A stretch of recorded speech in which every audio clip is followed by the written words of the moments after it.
الحمدللہ رب العالمین والصلاة والسلام علی سید الانبیاء والمرسلین وعلی آلہ واصحابہ اکرمین اجمعین۔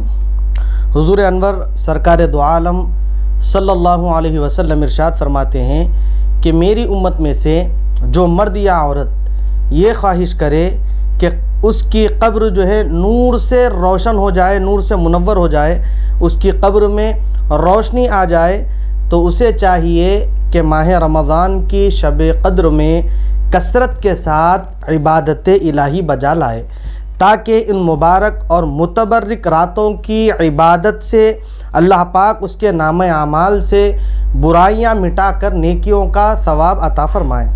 شب قدر کی عبادت 70,000 شب کی عبادتوں سے افضل ہے، لہٰذا جو ہے 21ویں شب یعنی شب قدر کے متعلق جو حکم ہے کہ 5 راتوں میں اس کو تلاش کرنے کا حکم ہے۔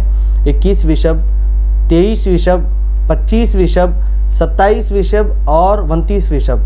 تو آج جو ہے 21ویں شب کے نوافل آپ کے سامنے ذکر کیے جائیں گے۔ 21ویں شب میں جن نوافل کو پڑھا جاتا ہے اور جن نوافل کو پڑھنے کی فضیلت آئی ہے ان فضیلتوں کو بیان کیا جائے گا۔ لہٰذا بتلایا گیا کہ 21ویں شب کو 4 رکعت نماز، 21ویں شب کو 4 رکعت نفل نماز 2 سلام سے پڑھے۔ ہر رکعت میں سورہ فاتحہ کے بعد سورہ قدر 1 مرتبہ اور 1 مرتبہ سورہ اخلاص پڑھے، اور سلام کے بعد 70 مرتبہ درود پاک پڑھے۔ انشاءاللہ تعالی اس نماز کے پڑھنے والے کے حق میں فرشتے دعائیں مغفرت کریں گے۔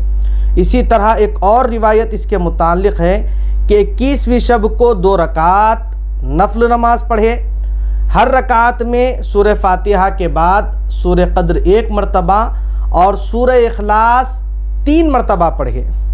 سورہ قدر 1 مرتبہ پڑھے اور سورہ اخلاص 3 مرتبہ پڑھے، اور پھر نماز ختم ہونے کے بعد یعنی سلام کے بعد 70 مرتبہ استغفار پڑھے۔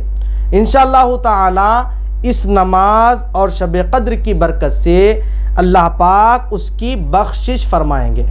اسی طرح ایک اور روایت ہے کہ 21ویں شب کو 4 رکعت نفل نماز پڑھے، ہر رکعت میں سورہ فاتحہ کے بعد سورہ الہاکم التکاثر 1 مرتبہ اور سورہ اخلاص یعنی قل هو اللہ احد 3 مرتبہ، سورہ اخلاص 3 مرتبہ پڑھے۔ اگر کوئی بندہ اس طرح کا عمل کرتا ہے تو وہ موت کی سختیوں سے محفوظ رہتا ہے، یعنی اس پر موت کی سختیاں آسان ہوگی اور پھر وہ عذاب قبر سے محفوظ رہے گا۔ تو 21ویں شب میں خصوصی عبادتوں کا خاص اہتمام کریں۔